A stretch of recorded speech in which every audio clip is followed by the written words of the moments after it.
welcome back to our channel. I am Teacher Ads and I will be your guide in understanding the rpms-ppst.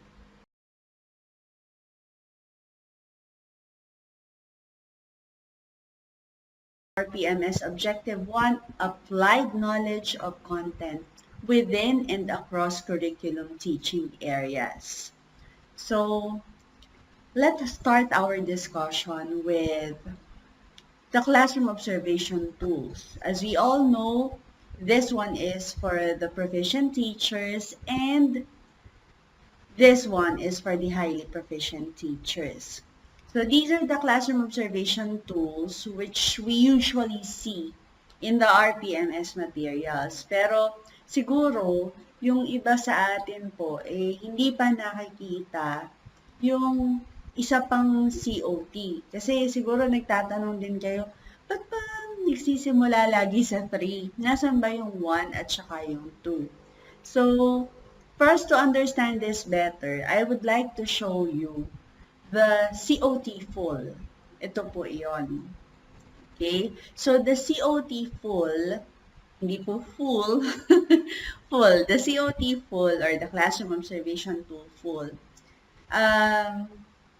looks like this for indicator 1, which is also objective 1 in the RPMS. So, kung mapapansin po natin, ang objective 1 ay nananatili pa rin kahit man may pandemic o wala. Kasama pa rin siya sa mga objectives ng RPMS, PPST. Kasi parang kumbaga ito yung heart ng ating pagtuturo. Kapag hindi natin alam yung ituturo natin, yari po tayo. At yari din ang susunod na henerasyon na tinuturuan natin ngayon.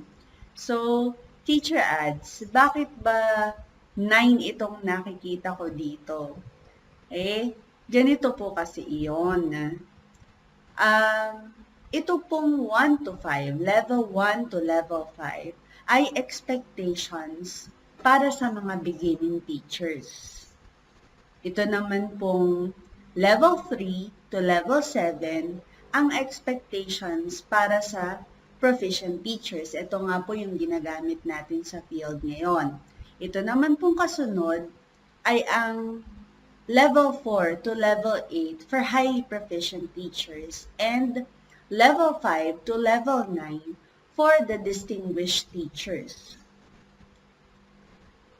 Kagaya na matagal na po nating alam, sa PPST, meron po tayong 4 career stages for teachers. Bawat career stage ay may corresponding tool para sa classroom observation. Kagaya nga po ng nakikita natin na yan na nasa screen. Okay? So, let us take a closer look at the rubric for the beginning teachers. Nasa range po nila ang level 1 at level 2. So, let us try to see ano nga ba yung meron sa level 1 at level 2 at bakit wala sa tools natin yan. Tingnan po natin itong kasunod na slide. Okay, so ang level 1 po nakalagay, the teacher demonstrates substantial content errors either in presenting the lesson or in responding to learners' questions or comments. At sa level 2 naman po, the teacher demonstrates moderate content errors related to lesson concepts either in presenting the lesson or in responding to learners' questions or comments. The lesson content does not display coherence. So, wala naman po sigurong may gusto na makakita ng ganito sa field.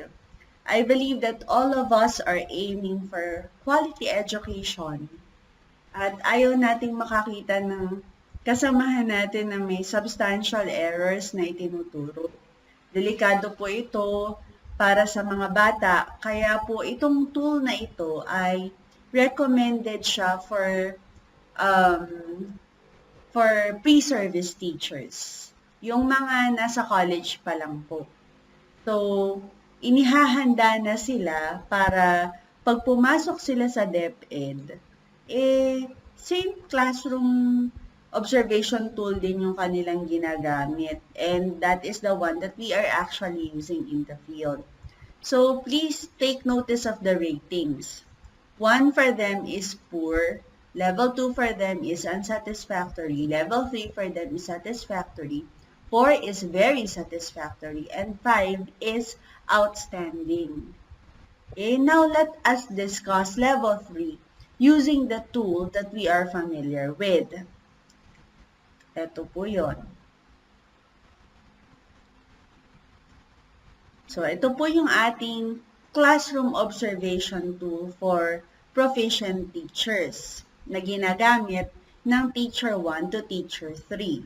So, for level 3, the teacher demonstrates minor content errors either in presenting the lesson or in responding to learners' questions or comments. The lesson content displays simple coherence. So this level po is poor for teachers who are using the proficient tool. We do not want minor content errors, kahit pa minor pa iyan. So for level 4 naman po, the teacher demonstrates accurate knowledge of key concepts both in presenting the lesson and in responding to learners' questions or comments. The lesson content displays coherence. The teacher attempts to make connections across curriculum teaching areas if appropriate. So, sa level 4, which is unsatisfactory for proficient teachers, accurate na yung knowledge ng key concepts lang. Again, key concepts lang. So, sa pag-present man ng lesson o sa pagsagot ng questions ng learners, key concepts niya, accurate yung kanyang knowledge. So, maganda na yung flow ng kanyang lesson because there is already coherence at may attempt na to integrate pero nag-attempt lang. Ibig sabihin, hindi successful yung naging attempt niya. Nakalagay lang din po dyan if appropriate sa lesson. Okay? For level 5 naman, which is satisfactory, hindi lang accurate, kung hindi in-depth na ang knowledge of most concepts. Not only the key concepts, but most concepts. But there is still a possibility of errors during the discussion. Kasi most concepts naman, ibig sabihin, hindi pa lahat ng concepts ay tama na na-discuss ni teacher. For level 6, accurate and in-depth na sa lahat ng itinuro. Pero, may possibility na dahil sa husay ni teacher, very strong na yung integration niya within the curriculum, pero yung across ay posibleng hindi pa nagawa. Kasi siguro parang nagiging enough na para sa kanya yung integration lang within. Hindi pa pala nakakatawid across. So, yun po yung sa level 6. For level 7 naman, successful na si teacher sa application ng content, ng knowledge niya sa content within and across curriculum teaching areas. At ano naman yung kaibahan nito sa level 8? So, tingnan naman po natin itong level 8. Kasi, para sa mga highly proficient teachers, level 8 ay hindi lang accurate, in-depth, at broad ang knowledge, kundi dapat ay high level na ang knowledge of content and pedagogy within and across curriculum teaching areas. At dahil sa husay at galing ni teacher ay nakakapag-produce na rin siya ng independent learners. Nakalagay po dyan, no? Independent learners na. At yung distinguished naman, hindi na natin papasadahan yun kasi wala naman sa atin gumagamit dun sa field ng tool na yon. Pero, if we will look at this, tingnan po natin itong next slide natin, we can see a direct proportion. Math teacher, no? We can see a direct proportion. The outstanding performance of a beginning teacher, ito po yun, Level 5, outstanding performance po for a beginning teacher is poor performance for a distinguished teacher. This means that the higher the career stage, the higher the expectations when it comes to performance. Okay? So, now, you are probably asking, Teacher Ads, are you an expert in Objective 1? The answer is, drum roll please. Okay, ang answer po syempre ay no. Kaya I don't consider myself an expert. In fact, I admit that no matter how many regions I have been to for the RPMS rollouts, I am still learning up to this time. Every rollout excites me. Kasi alam ko meron na naman akong matututunan na bago. There's always something interesting to learn. Yun na lang yung lagi kong naiisip kapag nagro-roll out kami. May bago na naman ako matututunan dito. Kaya lagi akong excited. Sana wala na tong pandemic para makalarga na ulit. So, I am fortunate lang na kahit hindi ako expert dito sa mga objectives, actually hindi lang sa objective 1, hindi naman ako talaga expert sa karamihan sa mga objectives. Pero, fortunate ako na nakakasama ko yung mga experts. So, kunyari, expert na rin ako. Hindi, actually, hindi naman ako nagkukunwaring expert. Ang nangyayari lang, parang nagiging fortunate lang ako na nakakasama ko sila. At from these experts, marami akong natututunan. Minsan nga lang nakakapanghina sila kausap. Nakapanghina sila kausap kasi parang ang dami-dami nilang alam. Tapos feeling ko di talaga kaya ng brain cells ko minsan yung kanilang mga pinagsasabi. Pero sinusubukan ko naman silang intindihin. Sino pa talaga yung mas maliit yung brain cells, siya pa talaga yung umiintindi. Pero meron akong isang experience talaga na nangyari during one of our national rollouts. Please allow me to share it with you kasi alam ko medyo vague pa para sa atin yung mga sinabi ko kanina dahil yun yung mga nasa rubric. Actually, meron din yung mga features of practice. Pwede nyo rin namang basahin po iyon. Makikita rin naman yon doon sa ating mga rubrics. Pero, allow me to share this most embarrassing moment na nangyari sa akin about Objective 1. And hopefully, you can also learn something from it. Okay? Tingnan po natin. Nagsimula ang lahat noong pinag-prepare po ako ng portfolio. Bale, gagamitin po itong portfolio na ipe-prepare ko para sa capacity building for raters na training. Supposedly kasi, di ba po, mag-year 2 tayo, dapat ng 2020-2021. Kaso, dumating na po si pandemic, kaya hindi po yun natuloy. Pero, nakapag-national rollout na po kami for capacity building. Actually, yung ibang mga regions, nagro-roll out na rin. So, nag-prepare naman ako ng portfolio na pinapa-prepare nila. Kasi ako lang po yung teacher 2 na nandun. So, mga master teachers yung mga nandun, tsaka school head. So, syempre, hindi naman sila gumagawa ng portfolio for the proficient teachers. So, yung highly proficient, marami sa kanilang pwedeng gumawa nun. Yung proficient teacher, ako lang naman yung proficient tool ang ginagamit doon sa group. So, ako yung gumawa ng portfolio for the capacity building.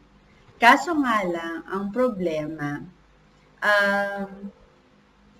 yung mga papers at LP ko, actually, ang problema sa papers at LP ko, okay naman yun kasi meron naman ako mga nakatabi kasi nag-roll out na rin nung unang year. O di, yung unang year, improve ko na lang ng konti para doon sa mga objectives para sa year 2.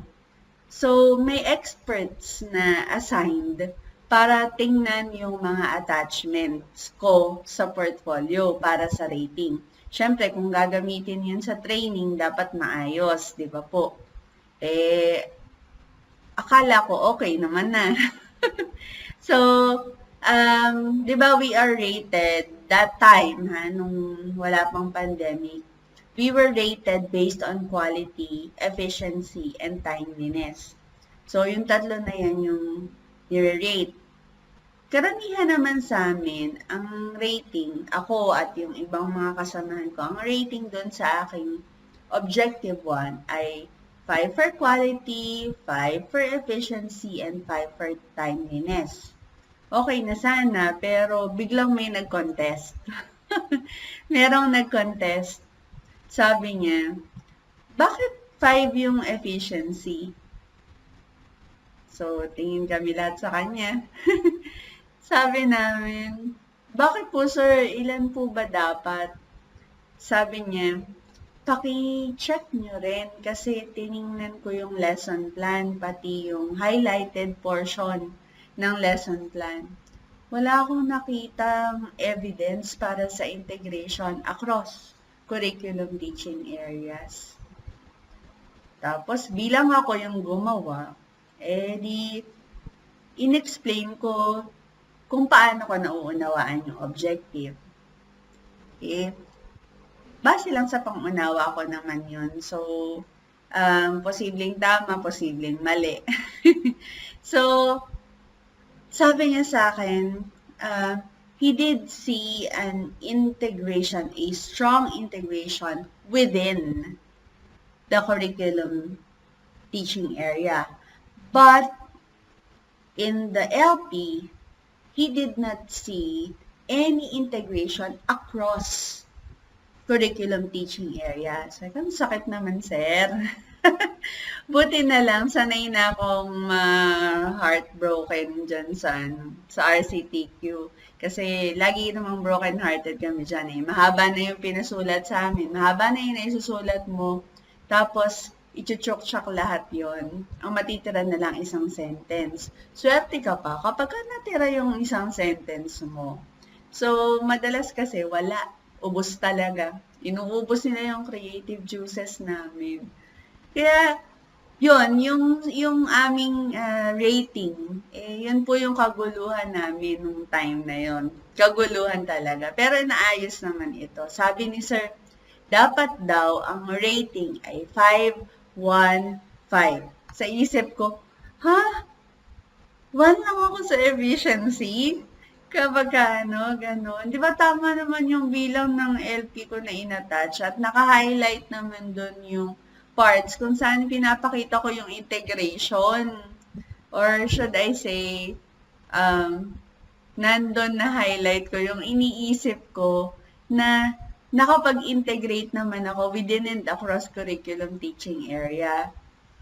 Tapos, sabi ko, bakit naman 1, sir? Sabi niya, dapat nga lower din yung Q eh. So, sabi niya, hindi daw dapat 5 yung Q ko. Kung ganun talaga yung naging execution ko ng lesson plan, kung paano nakasulat yung lesson plan ko, kung ganun din daw yung execution ko, hindi ako 5 for quality. Baka hindi yan 5. Posible, sabi niya ganon. So, another heartbreak na naman, no? Ang next question ko, paano po ba malalaman na nakapag-across na ako? So, this would lead us to our main point for this objective. Okay, so tingnan po natin ito. Sa RPMS, 5-point rating scale, 3 is equal to 1. Level 3 is equal to 1. Level 4 is 2. Level 5 is 3. Level 6 is 4. And level 7 is 5. Sabi nila, magaling daw talaga tayo sa content natin. Lalo na kung matagal na nating tinuturo yung subject na yon. Sabi nga nila parang kahit nakapikit na ako, kaya ko pa rin ituro yan eh. Diba? Karamihan ganun yung sinasabi. Pero I wanted to learn something from my heartbreak. Kaya hindi muna ako magtuturo ng nakapikit this time. So, susubukan kong idilat yung mata ko para kahit feeling ko ay alam na alam ko na. Gusto ko pa rin matuto. Bakit ganun yung sinasabi ni Sir? So, I went back to the rubric to see the difference between a level 6 and a level 7. Okay, so tiningnan ko yung difference ng dalawa. Ito po iyon, yung classroom observation tool for proficient teachers. Level 6 and level 7. This point, kinakausap ko na yung sarili ko. Sabi ko, ang sabi sa level 6, the teacher demonstrates accurate and in-depth knowledge of all concepts in presenting the lesson and in responding to learners' questions in a manner that is responsive to learners' developmental needs and promotes learning. The teacher makes meaningful connections across curriculum teaching areas if appropriate. So, siguro nga kung level 6, swak naman din ako doon. So, I would like to challenge level 7, which is 5 or outstanding. The teacher applies accurate, in-depth, and broad knowledge of content and pedagogy that creates a conducive learning environment. So, parang feeling ko, nagawa ko rin naman to. Or feeling ko lang ba yun? So, sabi dito, parang feeling ko nagawa ko yung 6. Tapos yung 7, hindi ko alam kung 7 na ba ako. O baka hindi ko pa talaga nagagawa. Nakalagay naman dun sa 6, sabi, if appropriate lang daw. So, siguro, contented na rin ako dun sa nagawa ko. Kasi ito, sa totoo lang naman, level 6 naman is not bad at all. Mataas na nga po iyon. Ang kulang daw for me to get level 7, sabi ni Sir, ay hindi malinaw yung pagtawid ko sa other teaching areas, which is the requirement for me to get a level 7. Kasi, sabi dito sa level 7, accurate, in-depth, and broad knowledge of content and pedagogy that creates a conducive learning environment. Tapos, within and across curriculum teaching areas talaga. So, sabi niya, hindi ko daw talaga na itawid yung across. So, ang tanong ko, paano ko ba malalaman? Ang sabi kasi nila, it was brushing off another learning area, but it was not completely integrated. Eh, sabi ko, how do I know? Tinulungan naman nila ako. Paano ko yun malalaman? So, ang lesson ko po that time was solving problems involving partitive proportion in different contexts, such as distance and money using the block model approach. Actually, gumamit din ako ng algebra. So, ang ginamit ko po to present the new lesson, I used a problem opener. So, number 1, present this story problem.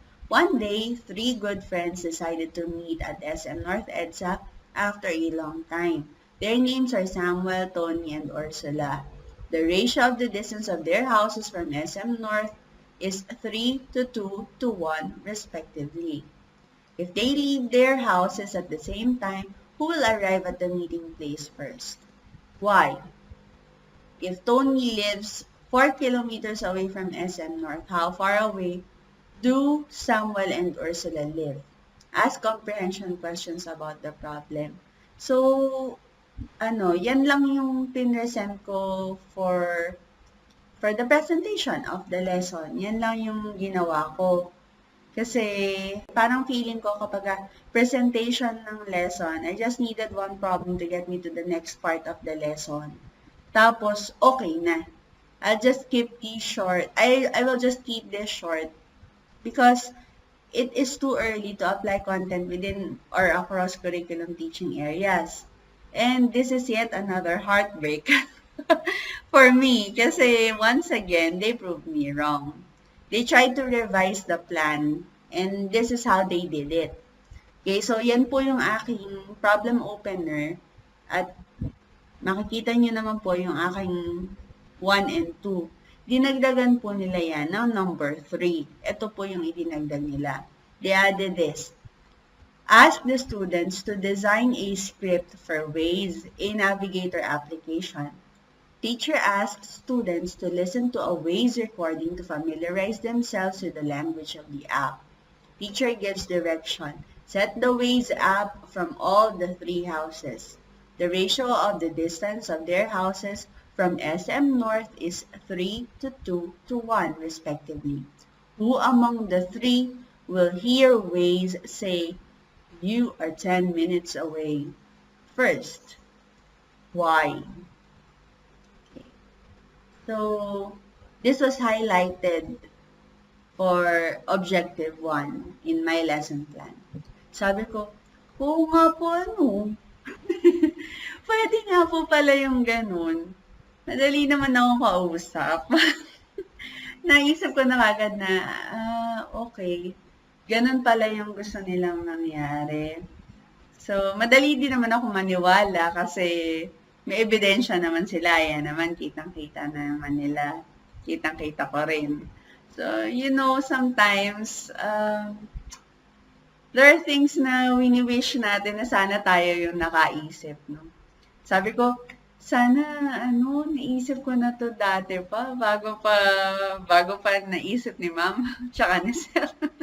Sana ako yung nakaisip, kasi ang ganda ng idea, pero hindi ko siya naisip nung time na yon. Pero ang galing talaga, sana talaga ako yung nakaisip niyan. So, sa mga ganitong pagkakataon, dito ko na-appreciate yung tulong ng kapwa ko guro. Ito yung importance ng collaboration. So, hindi ko matututunan to kung hindi nila ako i-correct. Of course, sa maayos na paraan naman yon, no? And I guess, this is what our master teachers and school heads in the field are doing. Helping teachers 1 to 3 grow in the profession through modeling and sharing of their best practices at yung kanilang mga teaching strategies, kasi matagal na nila yan ginagawa, kaya sigurado subok na yung kanilang mga teaching strategies. So sabi ko nga, bakit ba hindi ko naisip tong ways na to? But wait, there's more. Hindi lang yan yung kanilang binago. Okay, doon sa aking modeling part, ang nakalagay ko lang originally is, get the correct answer by allowing the learners to put the right person in the correct place using manipulatives. Kasi, meron akong nakalagay sa board na manipulatives, tapos, bale, yung isa ay 3 to 2 to 1, di ba, ang kanilang ratio. So, yung isa, yung bahay, malayo, 3. Tapos yung isa, 2. Yung isa, 1. Ang layo nila from SM North. So, hindi ko ginawa itong kanilang nilagay. Integrate the value of respecting other people's time by posting the famous expression, Filipino time. Emphasize that it does the Filipino culture damage by sticking to the wrong habit of arriving late at any appointment or occasion. Okay? So, question. Ito bang highlighted part na ito ay nakatawid na ako across dahil lang ako ay nag-emphasize ng value? The answer is no. Sabi nila, this supports the application of content within the curriculum teaching area pa lang. Within. So, ang ginawa lang daw ng value integration is to support the expanded learning of time as direct offshoot to ratio and proportion by using the Filipino custom as reference. Okay, so hindi pa ako nakakapunta across. Yung ways, yung kanina, yung sa script, hindi pa naman tapos yung activity nila. Actually, may kasunod pa yan. Pero dito sa naka-highlight na portion na to, specifically at this portion, wala pang across. Kasi wala pang additional learning na na-achieve sa content area ng values. Ang nangyari, nilink pa lang natin yung dalawang concept, yung ratio and proportion, at saka yung integration nitong value ng Filipino time. Hindi pa po sila na kontento, mga kaibigan. Dinagdagan pa nila yung aking lesson plan, yung pag-revise nila. Ito po yung inilagay nilang kasunod. So, nakalagay lang sa akin originally yung hindi naka-highlight. Tapos itong dinagdag nila, continue developing the Waze script. Who among the three friends will most likely hear your expected time to arrive at SM North is delayed? So, ito naman, karoon ng traffic. So, sino yung traffic? So, kung yung mga bata ay familiar doon sa lugar na aking tinutukoy, alam nila kung saan doon magiging traffic at kung sino yung mahuhuling makarating. So, sabi nila dito, integrate discussion on social awareness by discussing why it is most likely Samuel who will be arriving late at the designated meeting place due to worsening traffic in Manila. Ask the students how they are affected by the traffic and how they think they can avoid being affected by the situation. So, yun po yung inilagay nila ditong dagdag. Okay? Sabi nila, writing or developing a Waze script is an example of application of content across curriculum content area. Pinakamalapit siya kay social studies linked with social awareness. Kung kaya ko pang i-record yon, ipa-record sa kanila yung boses nila, baka maka-level 8 na ako kasi sabi sa level 8, para kay highly proficient teachers, the teacher applies high-level knowledge of content and pedagogy within and across curriculum teaching areas to empower learners to acquire and apply successful learning strategies to assist in their development as independent learners. Okay, so, kung ipapa-record ko pa, fully integrated na rin siya sa ICT. Pero hanggang level 7 lang naman ang tool for proficient teacher. So, sapat na yung unang recommendation nila. The Waze script is a product on its own. It used the learning of ratio and proportion, but applied fully to the new product. So, yung natutunan ng mga bata about ratio and proportion, magagamit nila doon sa script na gagawin nila para sa Waze. So, ang galing. Ang ganda ng magiging lesson ko kung ganun yung naisip ko. Kasi hindi ko yung naisip.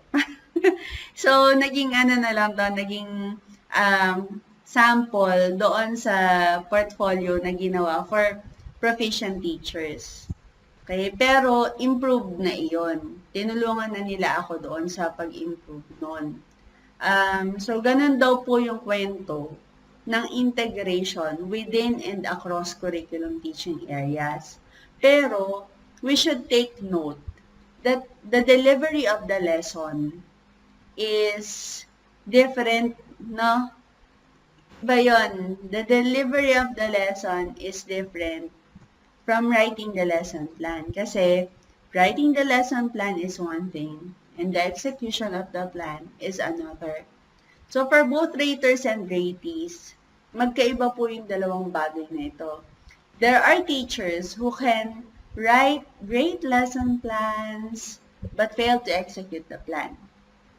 Okay?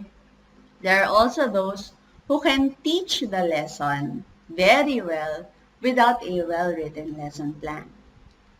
There are also those who are good at both and those who are not so good at both. Okay? So whatever the situation is, teachers need help. And we need all the help that we can get. So before I end, please allow me to share with you some of my realization. Na-realize ko po, efficiency is not about the number of papers submitted. Kasi may time na ang iniisip lang natin kapag nagpapasa tayo, applicable siya sa dati. Actually, ngayong pandemic kasi madali lang yung ating gagawin. Walang efficiency at timeliness.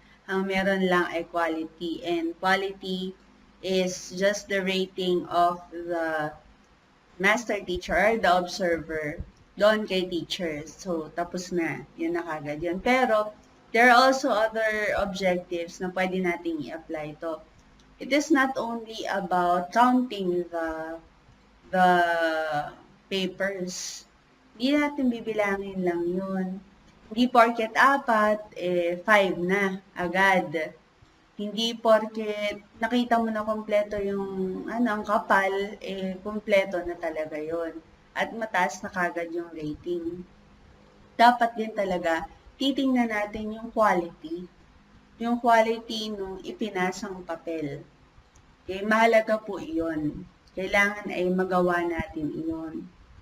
So, number 2, feels great to learn from others.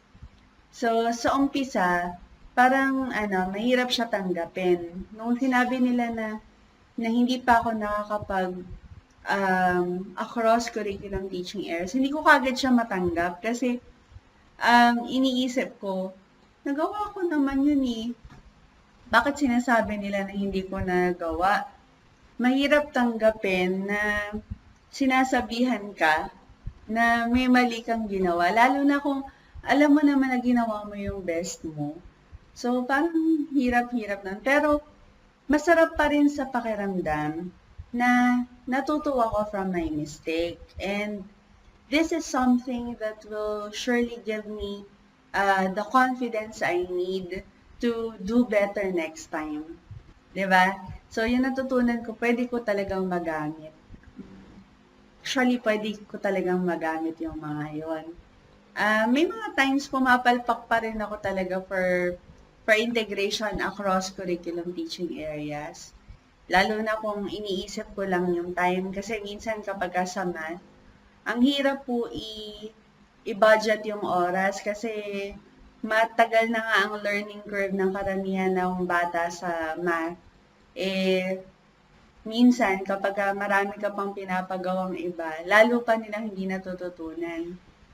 Pero, subukan din natin na mag-integrate across kasi baka yun na nga rin yung kailangan nila para mas matutunan nila kung ano yung concept na tinuturo natin sa math. Okay, so, number 3, take every opportunity to learn something new. Or, try to look at things with fresh eyes. Cannot learn everything at once. So, ako, yung akala kong nauunawaan ko na, yung akala ko na alam ko na, there's more to it pa pala. Hindi ko pa pala talaga alam lahat. So, hindi ko pa pala siya gaanong naiintindihan. Siguro kapag may willing mag-share ng information, lalo na at expert sila doon sa bagay na yon, namnamin natin mabuti. I-take advantage natin yon. Let us take all those opportunities to learn something new. Satisfy your hunger with knowledge, with all the knowledge that you can get from them. Kasi nga, expert nga sila, di sayang naman kung hindi natin matututunan yung mga bagay na yun. So, ayun po ang aking sharing para dito sa application ng knowledge of content within and across curriculum teaching areas. How about you po? What are your realizations or learnings? If ever you have realizations or learnings, you may comment it down below para po malaman din kung meron bang say-say yung mga sinasabi ko. Kasi baka wala palang say-say yung mga pinagsasasabi ko. So, yun lang po. I hope that you have learned something from my sharing. Very short lang, pero I think that experience led me to understand yung objective 1 better. So, sana po kayo rin po ay meron ding nakuha doon sa aking sharing. Once again, I am Teacher Ads and I will be your guide in understanding the rpms-ppst. Bye!